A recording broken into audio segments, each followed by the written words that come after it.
Bismillahirrahmanirrahim. Assalamualaikum warahmatullahi wabarakatuh. Alhamdulillah, pada hari ini kita dapat lagi menyambung siri pengajian kita.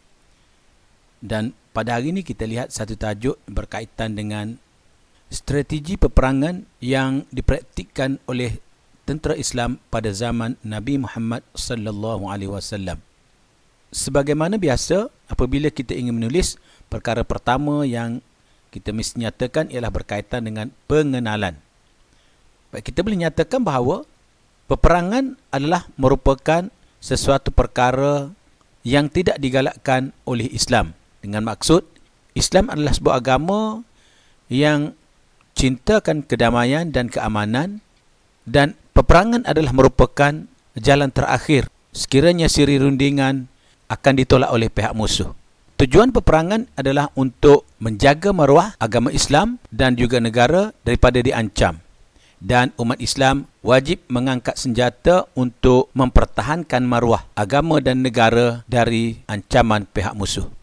Ketika zaman Nabi Muhammad sallallahu alaihi wasallam dan Khalifah Abu Bakar As-Siddiq, sebenarnya pada ketika itu belum ada organisasi ketenteraan yang khusus dan tidak ada orang yang tetap yang menguruskan berkaitan dengan hal-hal yang berkaitan dengan pertahanan dan ketenteraan. Makna kata, Angkatan Tentera Islam ini dibentuk apabila keadaan memerlukan dan mereka tidak dibayar gaji, cuma akan menerima habuan dan harta rampasan perang ataupun disebut ghanimah. Dan mereka ini berperang secara sukarela dengan niat berjihad ke jalan Allah Subhanahu wa taala. Pada zaman Rasulullah sallallahu alaihi wasallam terdapat beberapa strategi peperangan yang telah diatur oleh Rasulullah sallallahu alaihi wasallam.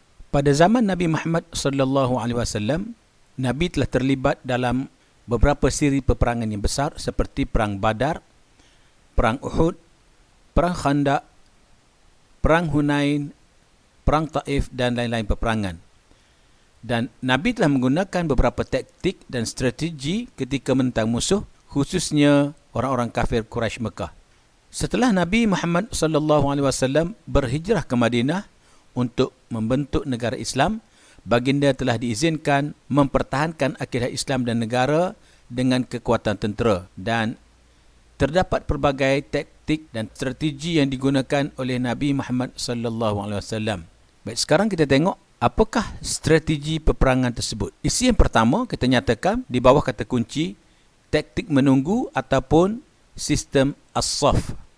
Nabi Muhammad sallallahu alaihi wasallam menggunakan taktik ini semasa perang Badar, di mana semasa dalam medan peperangan, Nabi dan umat Islam telah menggunakan taktik menunggu sehingga musuh menghampiri, barulah mereka bertindak balas dan menyerangnya secara spontan. Caranya adalah tentera akan dibahagikan kepada dua barisan, iaitu barisan pertama di hadapan yang bersenjatakan tombak dan perisai, manakala barisan kedua bersenjatakan panah dan perisai dan diketuai oleh pemegang bendera.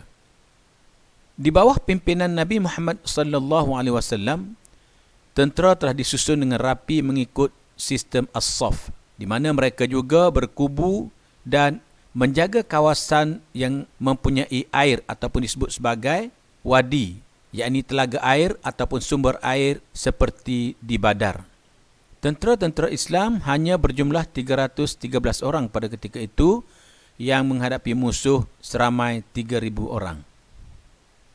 Taktik yang kedua ialah di bawah kata kunci taktik bertahan. Rasulullah sallallahu alaihi wasallam telah menggunakan strategi ini semasa diserang musuh. Contohnya dalam perang Khandaq, Nabi menggunakan taktik yang disyorkan oleh sahabatnya, iaitu Salman Al-Farisi, di mana Salman telah mencadangkan agar kaedah menggali parit bagi mempertahankan kota Madinah. Mereka juga mengadakan benteng pertahanan, dan kaedah menggali parit di sekeliling kota Madinah ini merupakan strategi yang diatur oleh Rasulullah sallallahu alaihi wasallam demi untuk melemahkan musuh. Dan taktik ini tidak pernah digunakan oleh orang-orang Arab semasa berperang sebelum ini, dan ini telah membingungkan pihak musuh serta memaksa mereka berundur kerana gagal melepasi rintangan yang telah dibuat oleh orang-orang Islam. Dan Pada ketika itu kita lihat jika pasukan berkuda ataupun mana-mana tentera musuh yang cuba melintasi, mereka akan dipanah atau direjam dengan tombak ataupun dengan lembing. Dan benteng pertahanan ini berjaya menyekat serangan musuh. Ditambah pula dengan bantuan angin kencang yang turut melemahkan pihak musuh. Dan akhirnya tentera Islam telah berjaya mengalahkan musuh dan kemenangan berpihak kepada tentera Islam. Taktik yang ketiga ialah di bawah kata kunci taktik mengepung dan serangan bertubi-tubi. Rasulullah sallallahu alaihi wasallam pernah menggunakan taktik sebegini semasa di dalam perang menyerang kota Taif. Rasulullah sallallahu alaihi wasallam telah mengepung kota Taif dan kemudian melancarkan serangan secara bertubi-tubi sehingga pihak musuh tidak sempat untuk bersedia, dan ini telah memberi kemenangan kepada tentera-tentera Islam. Taktik yang seterusnya ialah di bawah kata kunci tidak mengejar musuh yang lari. Nabi Muhammad sallallahu alaihi wasallam pernah menggunakan taktik ini, iaitu tidak mengejar musuh yang lari ataupun berundur dari medan peperangan supaya tidak menjejaskan kedudukan pertahanan tentera ataupun boleh menjadikan mereka diperangkap oleh pihak musuh. Dan taktik ini menunjukkan bahawa umat Islam tidak bersifat agresif ataupun ofensif terhadap musuh. Taktik ini telah memberi kejayaan kepada umat Islam. Taktik seterusnya ialah di bawah kata kunci taktik menyerang.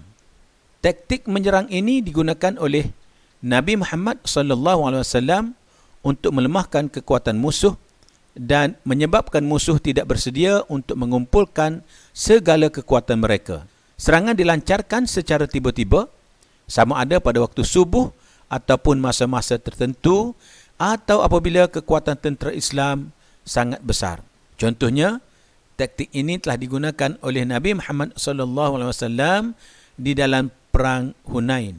Dan dalam peperangan ini juga, tentera-tentera Islam telah mendapat kemenangan.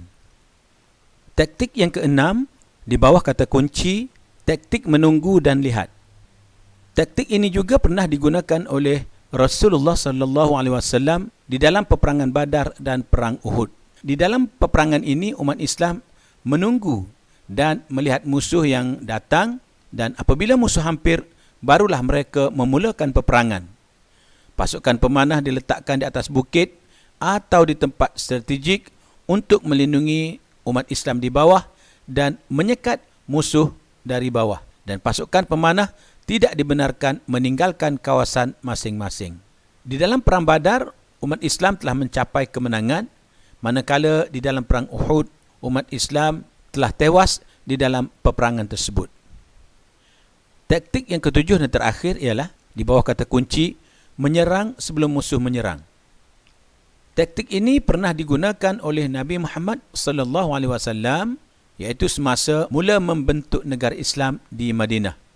Apabila Nabi Muhammad SAW mendapat tahu ada berita suku kaum Arab di luar Madinah, Nabi terus menghantar pasukan tentera Islam ke kawasan kabilah ataupun suku tersebut dan menewaskan mereka sebelum musuh menyerang terlebih dahulu. Begitu juga semasa perang Khandaq ataupun perang Ahzab, Nabi mula mengubah strategi peperangan.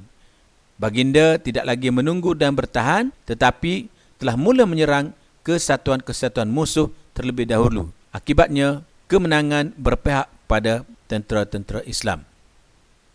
Baiklah, para pelajar sekalian, sebelum cikgu mengakhiri pelajaran kita pada hari ini, cikgu ulang sekali lagi taktik-taktik peperangan yang digunakan oleh Nabi Muhammad SAW, iaitu yang pertama, taktik menunggu ataupun sistem as-saf. Yang kedua, taktik bertahan. Yang ketiga, taktik mengepung dan serangan bertubi-tubi. Yang keempat, kejar musuh yang lari. Yang kelima, taktik menyerang. Yang keenam, taktik menunggu dan lihat. Dan yang terakhir, taktik menyerang sebelum musuh menyerang. Sebagai kesimpulannya, dapatlah dikatakan, peperangan demi peperangan yang dihadapi oleh Nabi Muhammad SAW telah menggunakan pelbagai strategi.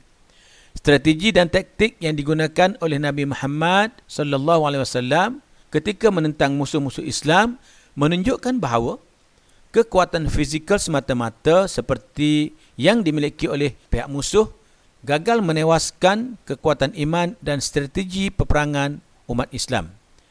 Nabi Muhammad sallallahu alaihi wasallam telah berjaya membuktikan kebijaksanaan sebagai pemimpin dan ketua panglima perang di Madinah yang mampu mengatasi ancaman musuh dengan menggunakan taktik dan strategi.